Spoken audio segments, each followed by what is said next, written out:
নমস্কাৰ দৰ্শকসকল, বাতৰি চাই ভাল পালে আগুৱাই যাবলৈ সহায় কৰিব আৰু মই বাতৰি ভিডিঅ'বোৰ ভালকৈ বনাবলৈ চেষ্টা কৰিম। ১ নম্বৰটো খবৰ, জুবিন গাৰ্গক লৈ ডাঙৰ বাতৰি প্ৰকাশ পাইছে। প্ৰথম কথা হ'ল, জুবিন গাৰ্গক শেষ কৰা পৰিকল্পনা আছিল অসমতে। এই কথাটো কৈছে ছিংগাপুৰৰ আৰক্ষীয়ে আৰু ছিংগাপুৰৰ আৰক্ষীয়ে অনুসন্ধান চলাই এইবোৰ তথ্য পাইছে। ২ নম্বৰটো খবৰ, জুবিনক চিকিৎসা কৰা হিতেশ বৰুৱা মন্তব্য। জুবিন গাৰ্গৰ বাবে পানী আৰু জুই বেয়া বুলি শেখৰজ্যোতি গোস্বামী আৰু সিদ্ধাৰ্থ শৰ্মাই জানে, তেওঁলোকে নাজানো বুলি ক'লে নহ'ব। আৰু জুবিন গাৰ্গৰ লগত থকাবোৰে ৪টা ভুল কৰা বাবে জুবিন গাৰ্গৰ মৃত্যু হ'ল। প্ৰথমটো ভুল, বিদেশলৈ লৈ যোৱা বা ছিংগাপুৰলৈ লৈ যোৱা।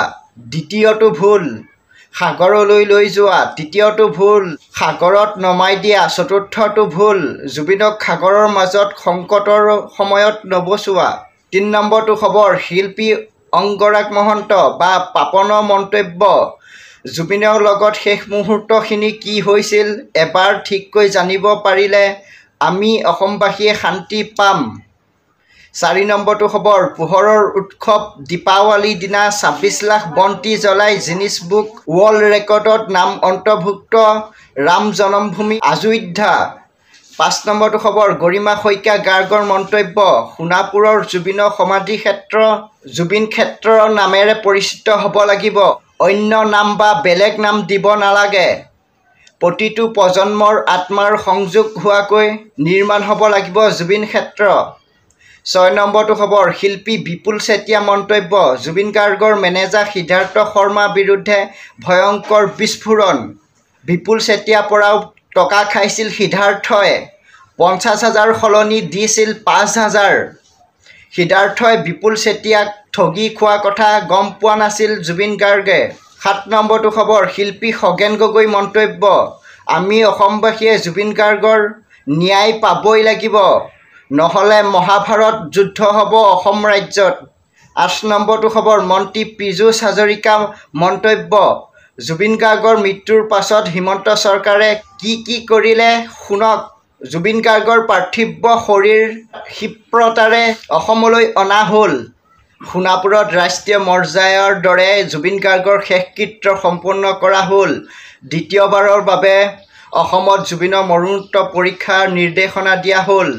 SIT আৰু ন্যায়িক আয়োগৰ গঠন কৰা হ'ল। জুবিন গাৰ্গৰ মৃত্যুক লৈ ছিংগাপুৰ চৰকাৰৰ লগত আলোচনা কৰা হ'ল।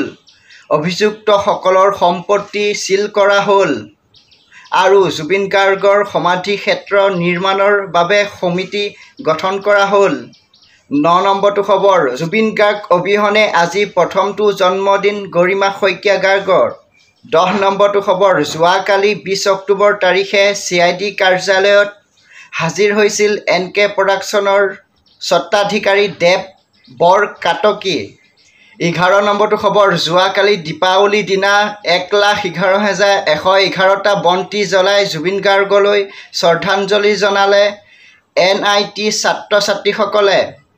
১২ নম্বৰটো খবৰ, অৰুণোদয় পুৰণি হিতাধিকাৰী আৰু নতুন হিতাধিকাৰীসকলে প্ৰতি মাহে টকা পাবলৈ কেইটামান কাম কৰিব লাগিব। অৰুণোদয় আঁচনি পোৱা হিতাধিকাৰীসকলে সোনকালে KYC ঠিক কৰি লওক।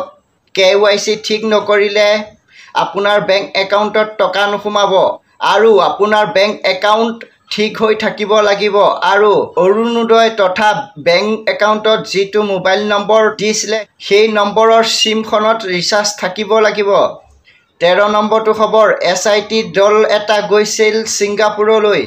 আজি SIT দলটো ছিংগাপুৰৰ আৰক্ষীৰ সৈতে আনুষ্ঠানিক আলোচনাত মিলিত হ'ল। তাৰ পাছতে ছিংগাপুৰত SIT দলটোৱে আৰম্ভ কৰিব জুবিন গাৰ্গৰ মৃত্যুৰ তদন্ত। ১৪ নম্বৰটো খবৰ, যোৱাকালি দীপাৱলীৰ দিনাখন অভয়াপুৰী পীৰাধৰাত ৫,০০০ বন্তিৰে লিখিলে মায়াবিনী ৰাতি বুকুত। ১৫ নম্বৰটো খবৰ, ঈশ্বৰৰ পুত্ৰ জুবিনৰ সেউজ অসমৰ সপোনক বাস্তৱ ৰূপ দিয়াৰ প্ৰয়াস অসম লাইফ 24ৰ। ছয়গাঁৱৰ পৰা শুভাৰম্ভ ৫ লাখ গছপুলি বিতৰণ কাৰ্যসূচী। অসমৰ বিভিন্ন প্ৰান্তত বিতৰণ কৰা হ'ব গছপুলি। ১৬ নম্বৰটো খবৰ, ১ নৱেম্বৰৰ পৰা কাজিৰঙা ৰাষ্ট্ৰীয় উদ্যানত আৰম্ভ হ'ব হাতী চাফাৰী। আজিলৈ বাতৰি ইমানেই আছিল।